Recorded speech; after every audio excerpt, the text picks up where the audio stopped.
भारतीय सेना रे जोग देइथिबा सब सैनिक माने आमर गर्व और गौरव। आमर अग्निवीर माने मध्य सेना बाहिनी रे दक्ष प्रशिक्षण पाई विभिन्न सुरक्षा क्षेत्र में गुरुत्वपूर्ण भूमिका ग्रहण करिवार योग्यता हासिल करिसंती। अग्निवीर योजना माननीय प्रधानमंत्री एक जुगांतकारी योजना। यही योजना देशर युव समाज को दक्ष साहसी और योग्य करिवारे सहायक होइछि। जीवनर सबु क्षेत्र में आह्वान को ग्रहण करि पारुथबा युव समाज गठन रे एही योजनार एक गुरुत्वपूर्ण भूमिका रही। सेथिपाई राज्य सरकार ओडिशार यूनिफॉर्म सेवारे सेमान को ग्रहण करिवा पाई निष्पत्ति नैछंती।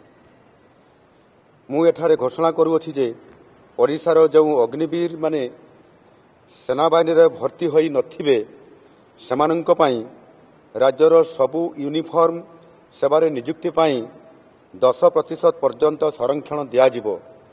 सेमानंक पाई बयस सीमा मध्य 5 वर्ष कोहल कराजिबो। परंतु ये प्रतिवर्ष नीति आयोग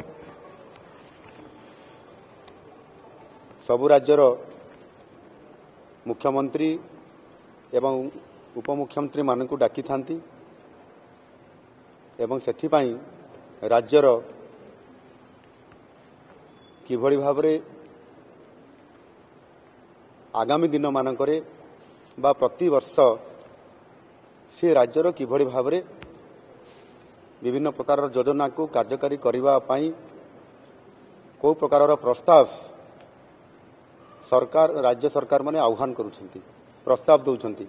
ताहा उपरे फोकस करिवा पाई स्वतंत्र भाबरे विभिन्न प्रस्ताव मान देवा पाई पड़ी थाए। आ सेथि पाई आम नुआ सरकार आसिला परे आज मते सुजोग मिलिछि नीति आयोग बैठक रे जोग देवा पाई। आम नुआ सरकार रो नुआ ओडिशा गठन करिवा पाई जो आमे विजन गठन करिछु, आम जो मिशन अछि ताकू नेकरी आसंता काली नीति आयोग बैठक रे ताहा उपस्थापित करा जिवो।